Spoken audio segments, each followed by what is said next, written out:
5 girls locked the obese girl in his barn as a joke, but the cowboy refused to let them take her back. Now let's dive into the story. The snow had begun falling early that evening, soft at first, then thick and silent, turning the streets of Willow Creek into a blur of white. Inside the old brick boarding house, the girls huddled by the fire, their laughter echoing off the walls like bells that had forgotten what kindness sounded like. Clara Simmons, the eldest and proudest among them, leaned back in her chair, a glass of cider in hand and a wicked smirk on her lips.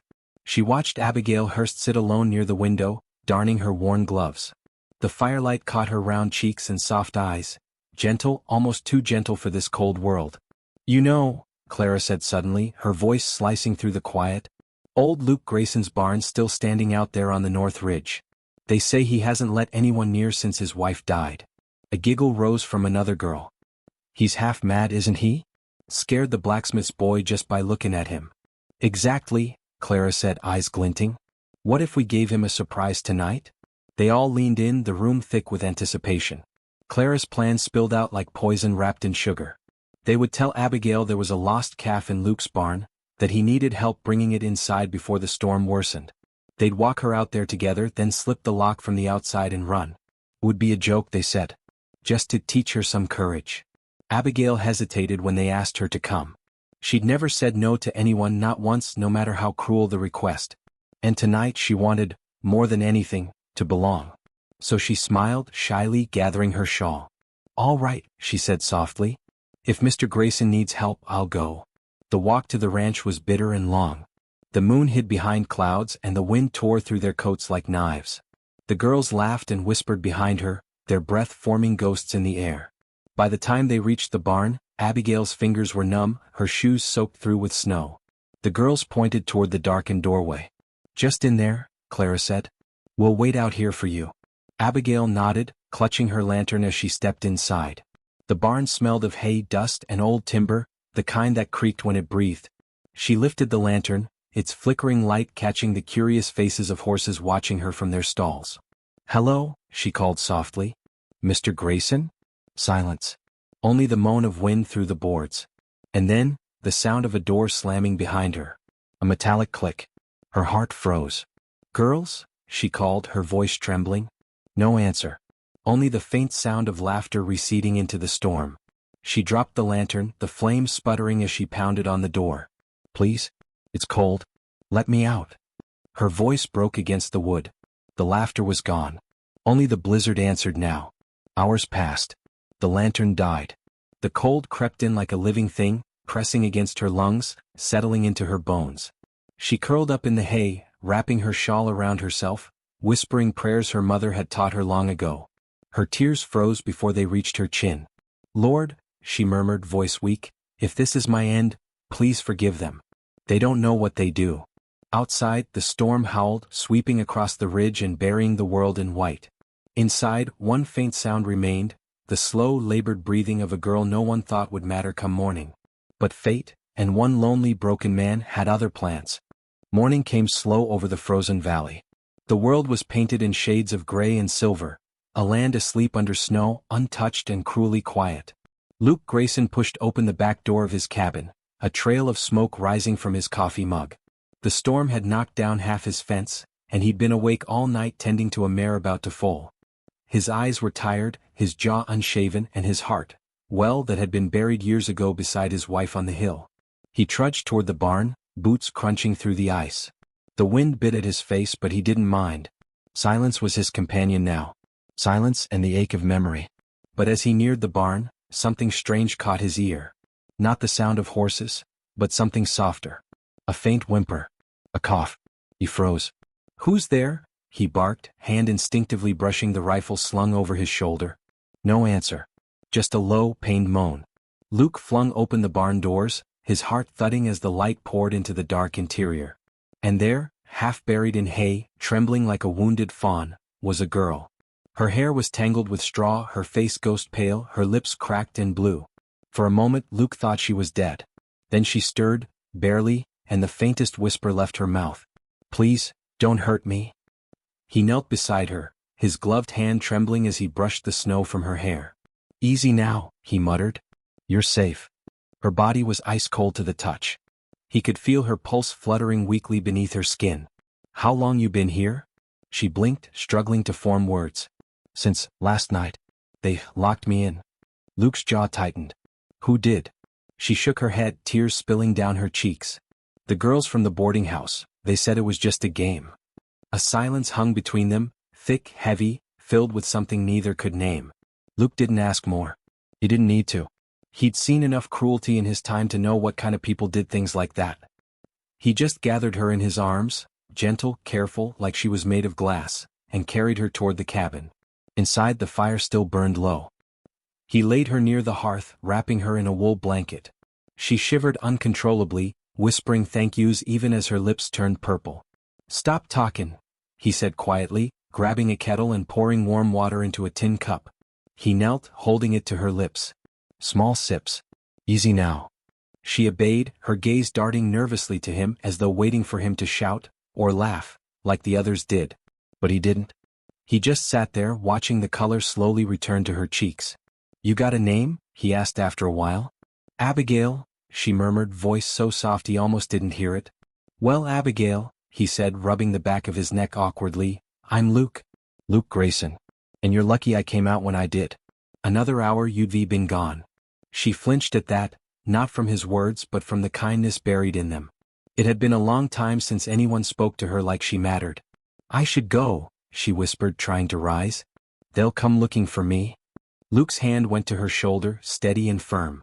"No one's going anywhere. Not till you're warm, fed, and strong enough to stand on your own 2 feet.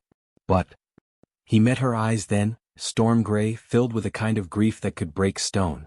"I ain't a skin, Miss Hurst." She fell silent, unsure whether to fear him or trust him. He turned away, stoking the fire higher, muttering under his breath. "World's gone rotten when a man finds a woman half dead in his barn, 'cause folks think it's funny." That night, when the storm rose again, Luke checked on her one last time before turning in. She was asleep by the fire, the glow painting her face in warmth and peace. For the first time in years, the cabin didn't feel empty. He stood there in the doorway for a long moment, watching her breathe. Something stirred in his chest, faint, unfamiliar. A kind of ache that wasn't pain, but something gentler. He exhaled and muttered to himself, "Guess the good Lord decided I wasn't done taking care of folks yet." Outside, the wind howled across the snow-covered hills. But inside that small wooden cabin, a man broken by loss and a girl broken by cruelty had just taken their first step toward something neither believed they deserved. Hope. By the time the sun climbed over the ridge, the snow had eased, leaving Willow Creek blanketed in white silence. But silence never lasted long in a town that fed on gossip. It started at the general store. Old Mrs. Beckwith, with her sharp eyes and sharper tongue, saw Luke Grayson ride in just after dawn, a wool blanket wrapped around something in his saddlebag. When she realized it was a woman's shawl, she nearly dropped her tin of coffee beans. "Luke Grayson's got a woman up there," she whispered. "Big girl from the boarding house." The word spread like wildfire. By midday, every table at the diner hummed with speculation. They spoke his name in half fear, half curiosity, the man who hadn't set foot in church in years, the one folks said talked to his horses more than people.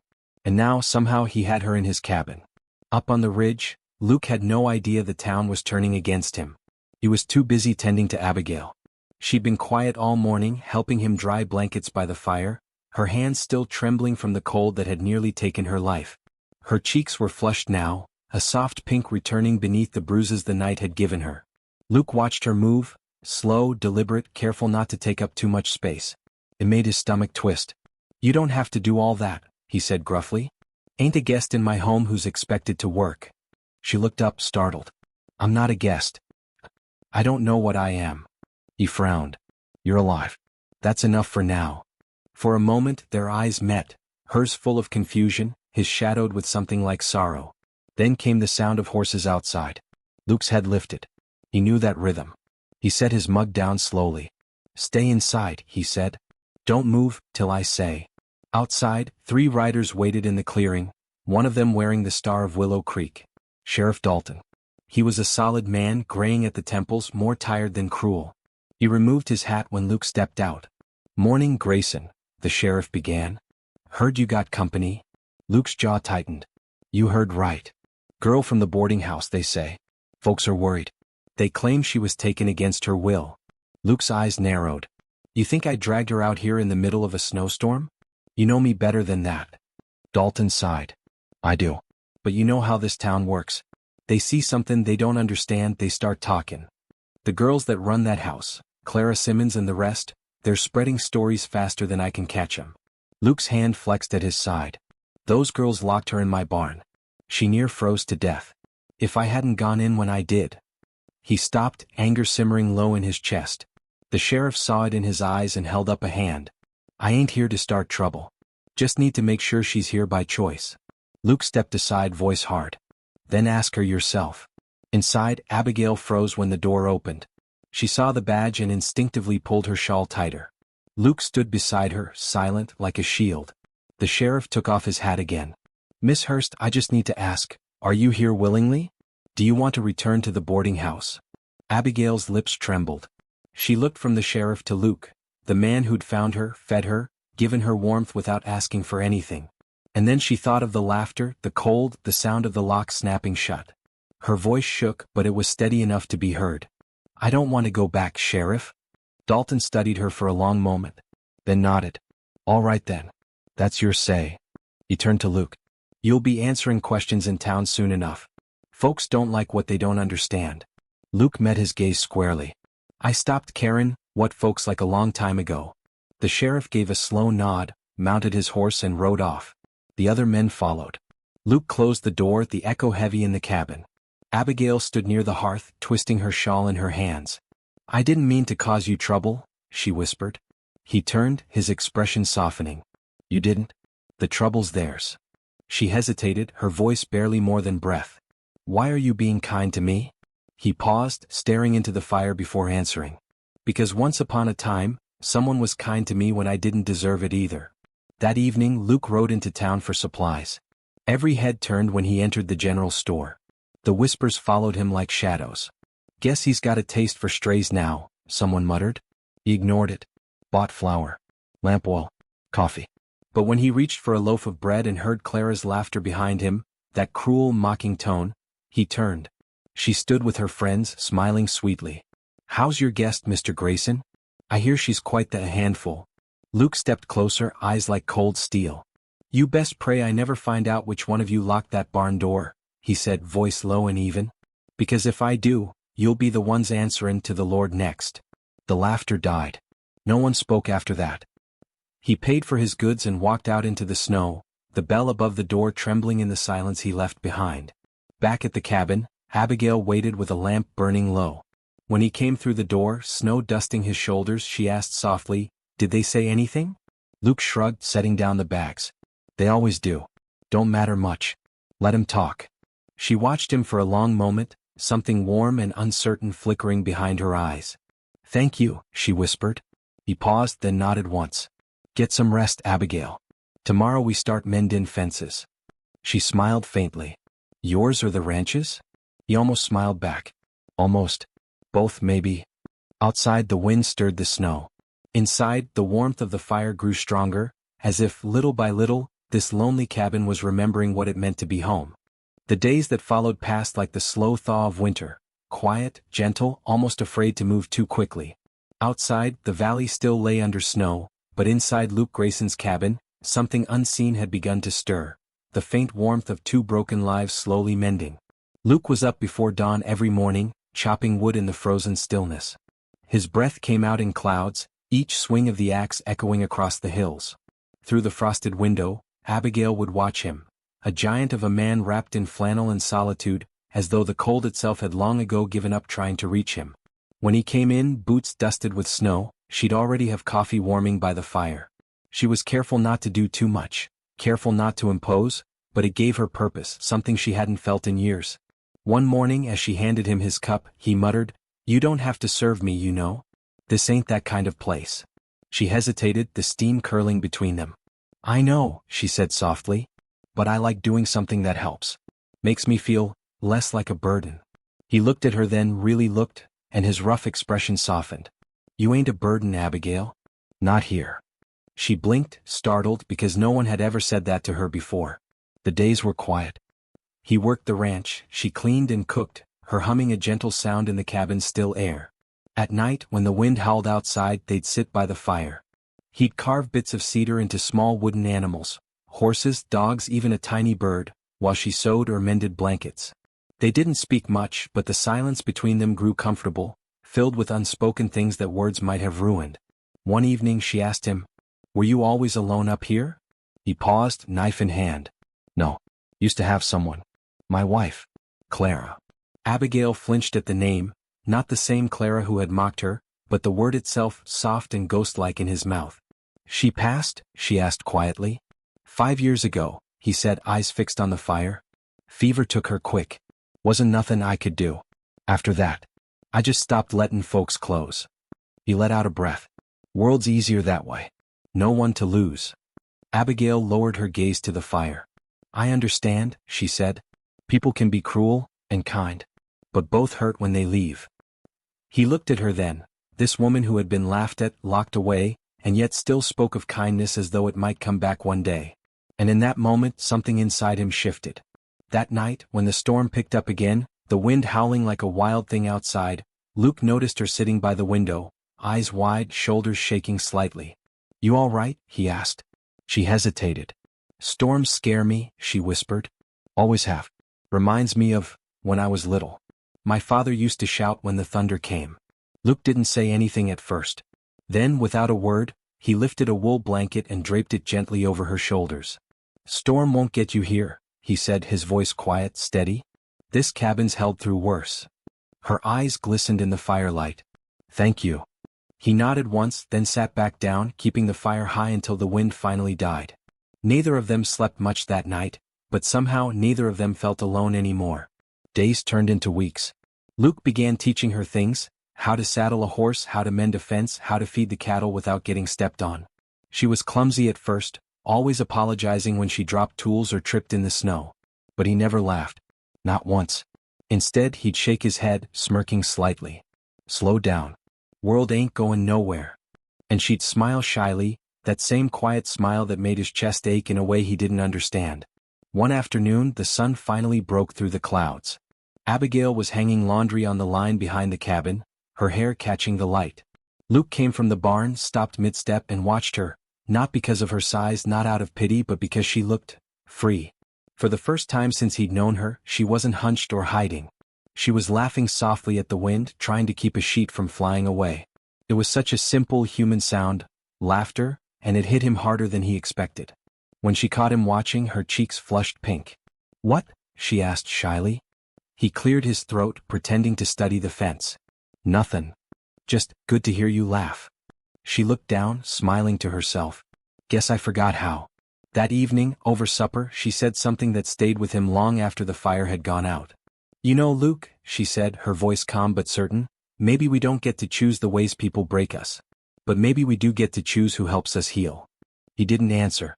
He just stared at the fire, jaw tight, heart pounding in ways that made no sense. But when she went to bed that night, he found himself smiling quietly, something he hadn't done in years. Outside, the snow began to melt under the first light of spring. And though neither said it out loud, both of them knew it. Something was changing. Spring had come to Willow Creek like a long, slow apology. The snow melted from the hills, streams rushed clear again, and the first wildflowers bloomed where frost once bit deep. But even as the world thawed, people's hearts remained frozen, especially the ones that had locked Abigail in that barn. Word had reached them that she was still living with Luke Grayson. Not just surviving, thriving. And that, for the cruel, was something they couldn't stand. One crisp morning, Luke was out mending the paddock fence when he heard wagon wheels crunching up the road. He wiped the sweat from his brow and looked up, and there they were, Clara Simmons and her circle of polished cruelty, standing in the back of a buggy like they were riding into Sunday service. They wore ribbons and smug smiles, pretending innocence as the wind whipped through their hair. Behind them, a few townsfolk had followed, drawn by the scent of gossip like crows to a carcass. Abigail was out front, sweeping the porch when she saw them. Her hands froze on the broom handle. The laughter that once haunted her nights came back all at once, sharp and familiar. Luke's stride toward the fence slowed. He saw her stiffen, saw her color fade. His jaw clenched. Clara was the first to speak. "Well," she called out with mock surprise, "looks like the poor little stray made herself comfortable." Abigail gripped the broom tighter, her throat dry. Clara's friends giggled, whispering cruel little things that rode the breeze. Luke's voice cut through the air like a blade. That's far enough. Clara's grin faltered, but she didn't stop. Oh, don't mind us, Mr. Grayson. We just came to fetch our friend back. It's been a terrible misunderstanding, you see. The girl belongs at the boarding house where she came from. She belongs wherever she's safe, Luke said flatly. And it sure as hell ain't with the likes of you. The color drained from Clara's face. You can't keep her here like some pet. Luke stepped closer, eyes hard as flint. I'm not keeping her. She stays because she wants to. And if you had an ounce of decency, you'd be down on your knees begging her forgiveness instead of running your mouth. The townsfolk shifted uneasily. Clara's smile flickered. You've lost your mind, she spat, taking in her. You know what people are saying about you. I've been called worse by better, Luke said, voice low. Now you best turn that wagon around before I forget my manners. The silence that followed was thick and dangerous. Abigail stood behind Luke, heart pounding so loud she swore the world could hear it. Every word he spoke seemed to chip away at the walls she'd built around herself. Clara scoffed, trying to laugh. You'll regret this, Grayson. The whole town will turn on you for it. Luke leaned in slightly, voice steady. Let him try. Clara faltered under his stare, her arrogance wilting. With a sharp tug of the reins, she spun the wagon around. The girls muttered as they rode off, their laughter brittle and fading into the hills. The others followed, leaving behind a silence broken only by the creak of the fence in the wind. When it was over, Luke turned to find Abigail trembling. Tears ran freely down her cheeks, but not from fear this time. You didn't have to do that, she whispered. He sighed, stepping closer. I know. But I wanted to. Her lip quivered. Nobody's ever stood up for me before. He reached out then, gently wiping a tear from her face with his thumb. Then I guess it's about time somebody did. For a moment they just stood there, two souls stitched together by pain and something deeper, something unspoken. And for the first time, Abigail didn't feel like she had to hide her face or apologize for taking up space. That night, as the sky turned gold behind the pines, Luke sat on the porch steps while Abigail brought out 2 mugs of coffee. The quiet stretched between them, peaceful now, filled with the hum of crickets and the rustle of grass. Luke, she said softly, why'd you do it? Why risk the town's anger for someone like me? He turned, eyes steady and kind in the dying light. Because you remind me what good looks like, he said simply. And maybe I've been needin' that reminder more than I knew. She looked down at her hands, tears slipping free again, not from sorrow but from something gentler. When she finally spoke, her voice was barely above a whisper. I thought that night in the barn was the cruelest thing that ever happened to me. But now, I think it might have been the beginning of something holy. He didn't answer, just reached over and set his rough, scarred hand over hers. And for a long while neither of them moved. That night, when the moon rose high and the world went quiet again, Luke found himself standing at the edge of the porch, looking toward the stars. He'd spent years believing his heart was dead, buried with his wife and his past. But now, watching Abigail through the cabin window, her laughter soft, her light returning, he realized something he hadn't dared to hope for. Maybe the Lord had sent him a reason to live again. And maybe that reason had come wrapped in tears, courage, and the kind of beauty the world too often overlooked. The days that followed the confrontation were quieter. But beneath that quiet, something restless stirred in the air. Rumors had spread like wildfire through Willow Creek, about the girl the cowboy refused to give back, and the man who'd supposedly gone mad protecting her.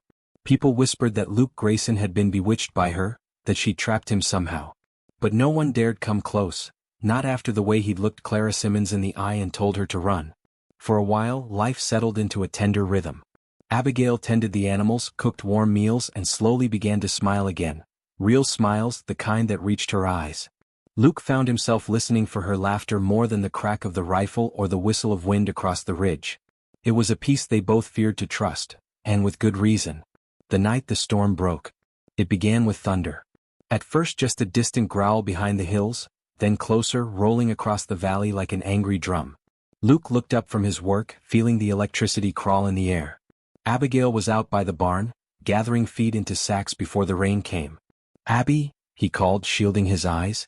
Storm's comin'. Leave it be. She laughed, breathless. Just one more bag. The wind rose, tossing her hair across her face. The first drops began to fall, thick and cold. She hurried inside the barn to set the feed down. That's when it happened.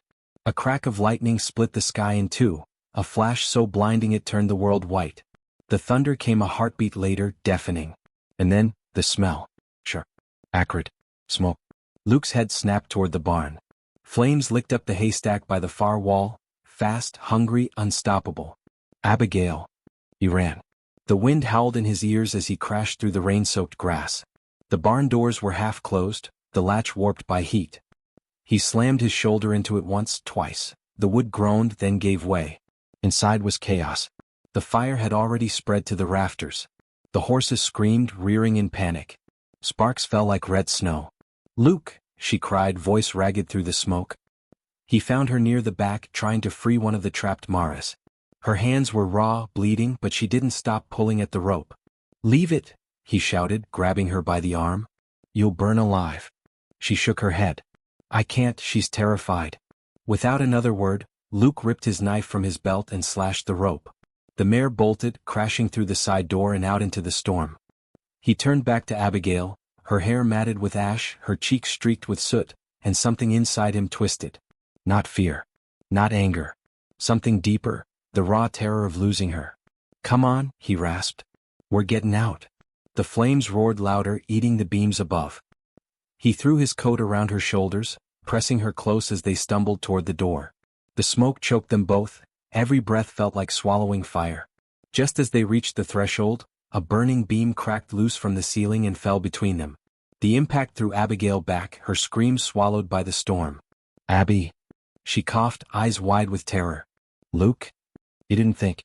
You just moved." Luke dove through the fire, his shirt catching sparks. He wrapped his arms around her, shielding her body with his own as they fell into the mud outside. The barn groaned behind them, a great wooden beast dying in flame, and then collapsed in on itself with a shattering roar. They lay in the rain, gasping, shaking, the world lit in orange and blue. Abigail clutched at his shirt, sobbing. "You could have died." He managed a broken laugh, coughing through the smoke. "Wouldn't be the worst way to go." She hit his chest weakly, tears mixing with rain. "Don't you dare say that." He reached up, brushing the hair from her face. His palm was blackened, trembling. "Then stop making me chase after you and burn in barns," he said, voice rough but soft. For a long moment they just held each other. The storm raged around them, but they didn't move. Because for the first time, through pain and fire and fear, both of them knew what they meant to each other. She whispered it first, barely audible over the thunder. "Luke, why do you keep saving me?" He looked at her then, really looked, the rain tracing lines down his soot-streaked face. "'Cause you're the only thing worth saving left in my world." The morning after. When dawn came, the fire was out. The barn was gone, nothing left but blackened timbers and smoke curling into a pale sky. Abigail sat wrapped in a blanket on the porch while Luke hauled water from the well, his clothes scorched and hands blistered. She watched him move, quiet and steady, like the storm hadn't just tried to tear their lives apart. When he came to sit beside her, she whispered, "We'll rebuild it." He gave her a tired smile. "Yeah, we will." But she shook her head gently, eyes soft. "Not just the barn, Luke.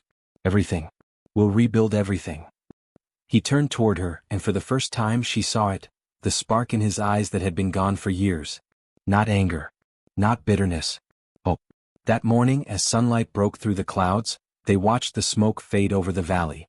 And though everything they owned had turned to ash, both knew that something new had survived the fire. Something stronger than fear, cruel jokes, or the weight of the past. Was love. Not fragile, not pretty, but forged in smoke and blood and rain. The kind of love that only two wounded souls could understand. The weeks after the fire passed in a hush of ash and sunlight. Luke's hands were blistered and raw, but he worked every day, rebuilding the barn one beam at a time. Abigail stayed beside him through it all.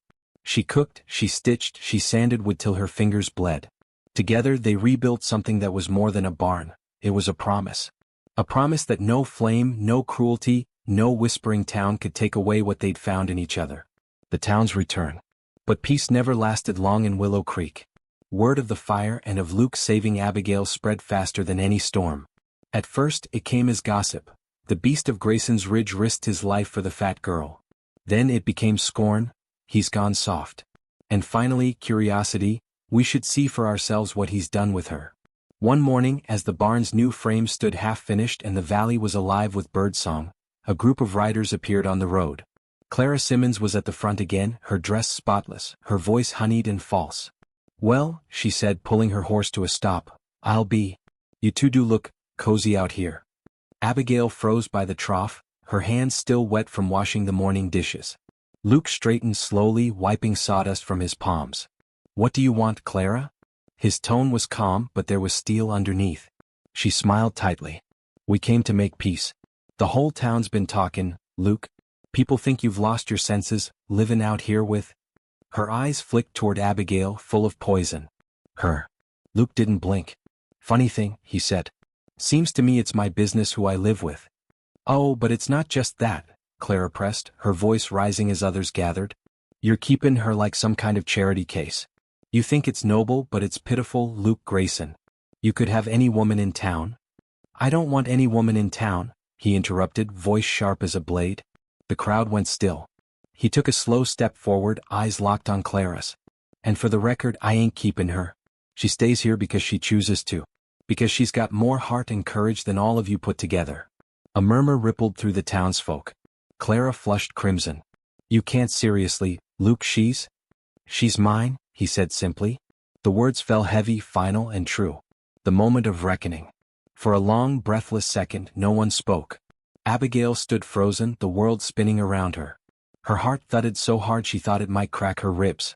Luke stepped closer, not to Clara but to Abigail. His boots crunched on gravel. His voice softened. "You hear me, Abby?" he said. "You don't owe those people nothin'. You've got nothin' to be ashamed of. You're strong. You're kind. You're the best thing that's ever happened to me." Her eyes filled with tears, trembling. "Luke, you don't have to say that in front of—" "I'm done hidin'," he cut in. "They had their say long enough." He turned back to the crowd, his jaw set. "You want to talk about cruelty? About shame? You locked a woman in a barn to die, and you call me the monster." But that night, she showed more grace in her fear than this town's shown in years. Clara's smirk faded, replaced by something colder, guilt, maybe, or fear. The other women shifted uncomfortably. One of them, the youngest, looked down, ashamed. Luke took Abigail's hand and pulled her gently to his side. "This woman's got more soul than the lot of you. And if you can't see that, then maybe you're the ones who've gone blind." The silence that followed stretched across the valley, a long, echoing stillness that broke only when the wind swept through the grass. Redemption. Clara turned her horse with a snap, her face pale as milk. "Come on," she hissed to the others. "Let's go." Slowly the crowd dispersed. Their laughter, their judgment, their whispers, gone. Just like that, the voices that had haunted Abigail's nights for years finally fell quiet. Abigail turned to Luke, tears glimmering in her eyes. "Why did you do that? You'll be hated for this." He gave a small, tired smile. "Maybe. But I'll be hated standin' beside you, and that's a damn sight better than bein' loved alone." She let out a trembling laugh, her hand tightening in his. "You'll never know what that means to me." "I think I do," he said softly.